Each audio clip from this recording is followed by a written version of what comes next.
I'm Dr. Meenakshi Thakur from BNE Group of Colleges, and I'm serving here as assistant professor. Today I'm going to discuss with you a very known and profound sonnet of William Shakespeare.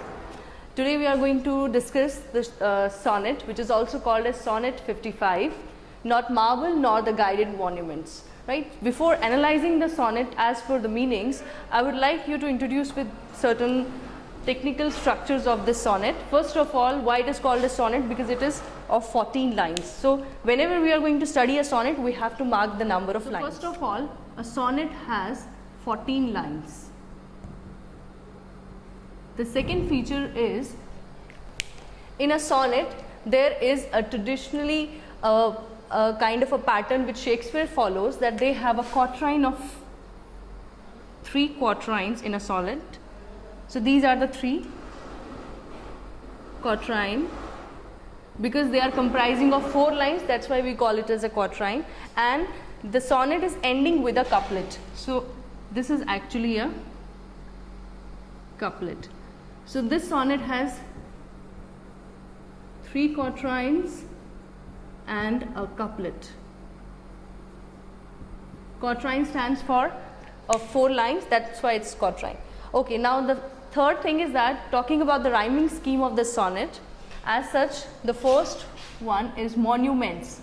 It doesn't rhyme with the other one, that is rhyme. So monument is rhyming with the other thing, that is contents.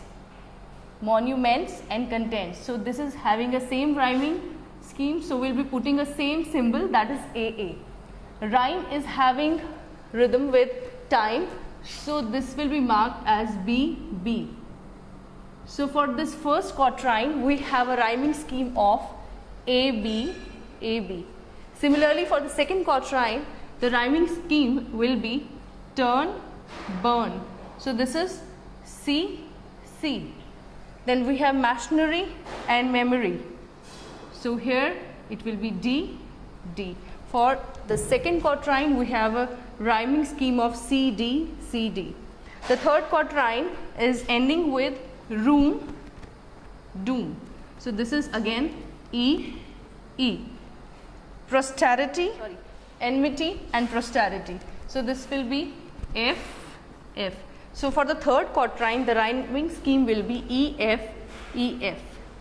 And for the couplet, there the rhyming scheme will be same, arise and eyes. So we can write it down as GG. So for the couplet, we have a rhyming scheme of GG. So the third feature of this sonnet is that the rhyming scheme will be AB, AB, CD, CD, EF, EF and GG. So this is all about the basic structure of this sonnet. Now in this sonnet particularly, William Shakespeare is addressing to his beloved. The beloved could be the dark lady, or it could be his friend, the Earl of Southampton.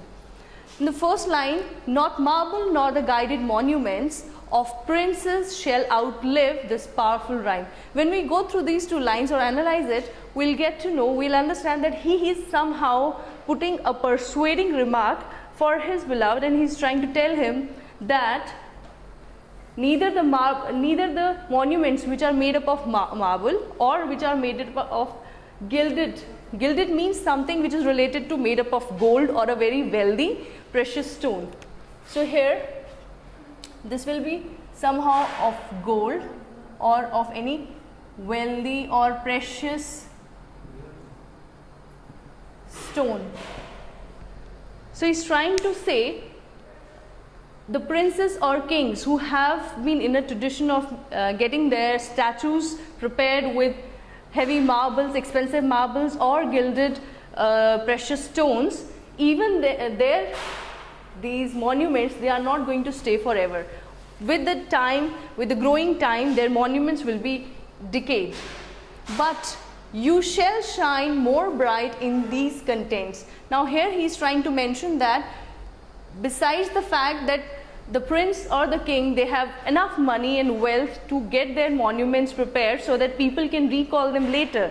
But it's a fact that monuments will decay with age or time. But my poetry, these contents, here he is intended to tell that these means my lines or rhythms of poetry.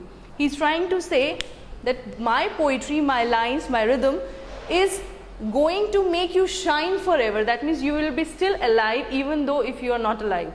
After your death, you will be still bright, or you will be still shining in the form of my poetic descriptions. Then unswept stones besmirred with sluttish time.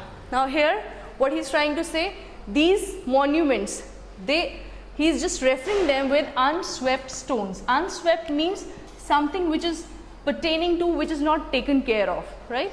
So unswept means which is not cared or which is not taken care of properly. Not cared.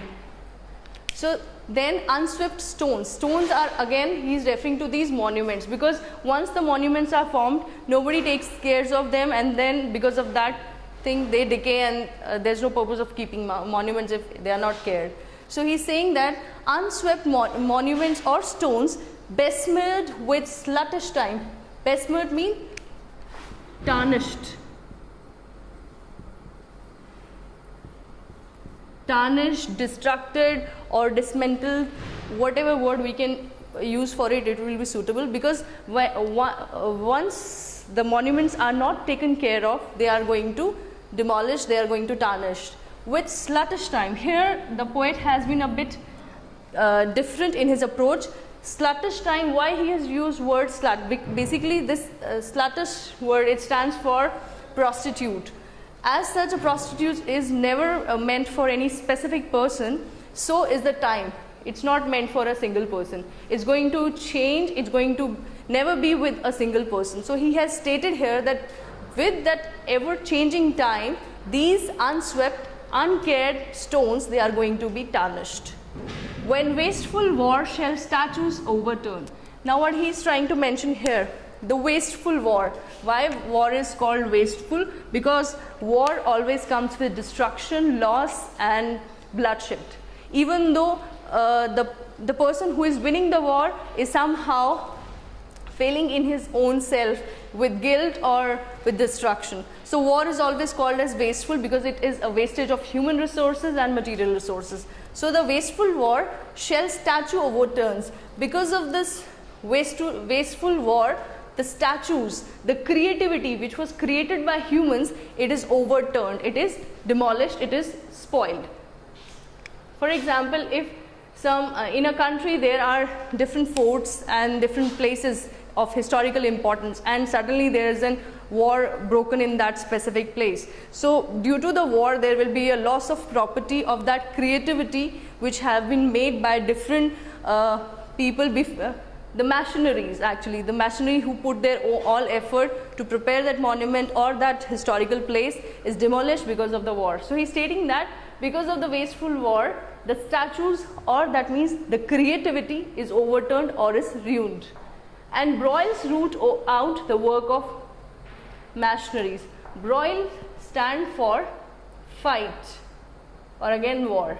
Because of the fights, it root out the work of the machineries. Machinery means the workers who are putting their hard labor to prepare something like statues, forts or historical buildings. So their effort, their work is being spoiled by the fights. Nor Mars his sword, nor war's quick fire shall burn. Now he is referring to Mars. Mars is considered as the god of war. Now he is stating that even though if Mars, the god of war, he came down to earth with his sword, he has the most powerful sword because he is the god of war. So if he comes down on earth with his sword, nor war's quick fire shall burn. That means neither the god of war nor the quick fire, that means the promptness of the war, both of them cannot burn the living record of your memory. So what could be the living record of your memory? The living record of your memory will be the poems, the literary work that the poet has done for a specific person. So he's saying nothing can spoil, even the war can spoil any kind of creativity which is physically present, but your memory will be there in people's mind with the help of my lines, my poetry. Gainst death and all oblion's enmity. Now this word gainst, It is actually against. So for making the rhythm, he has made is against death and all oblivious enmity. That means against death and all, oblivious is taken from obvious, enmity is somehow hatred.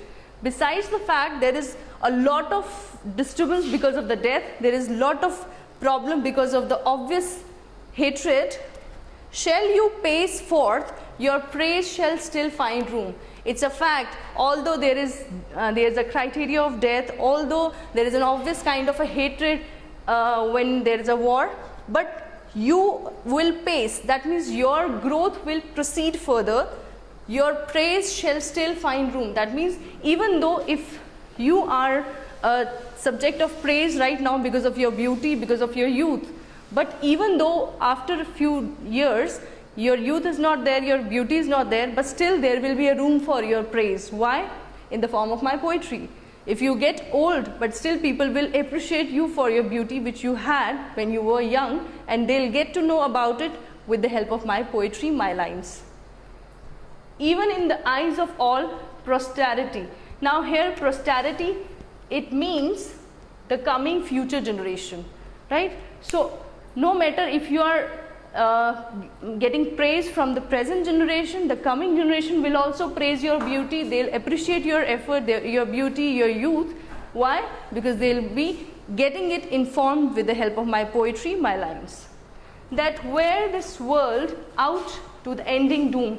That means even though the world is coming to an end, the world is going to be end, but still doom is referred to death actually. He is saying even though the world is coming to death, but still the judgment yourself arise, you live in this and dwell lover's eye. That means even though the world is coming to an end, your life is coming to an end, but still your judgment, at the day of your judgment, the day of your judgment, that means when it will be decided you will go to heaven or you will go to hell, at that time you will realize that you are going to still live in the eyes of, in lover's eye. Dwell means they are going to realize, they are going to feel. All those people who read romantic poetries, who are romantic, they are going to understand your beauty, they are going to understand your youth, your perfection, your personality, because they have already a taste of romantic poetries. So they'll understand all this thing, your whole personality, with the help of my poetry, my lines, my rhythm. So this is all about not marble nor the gilded monuments. This is a portion of sonnet taken from William Shakespeare's 154th sonnet. This sonnet is called as Sonnet 55. And in this sonnet, Shakespeare is addressing to the person whom he admires most, and he is trying to persuade that person that you should not feel dejected that you are going to die someday and nobody is going to remember you. You will be remembered with the help of my poetry, my lines, and you have to accept this fact. Even though people are very wealthy, people are very influential, but still if they are not getting their beauty or their youth or their appreciation in the form of any poetry or such praises, they won't be able to get remembrance, they won't be remembered by others, because literally they are not, their perfection is not being recorded. So you are perfect, you are very much opportunist, because you are being recorded by my verses. So that's all. I hope it has been clear to you. Thank you.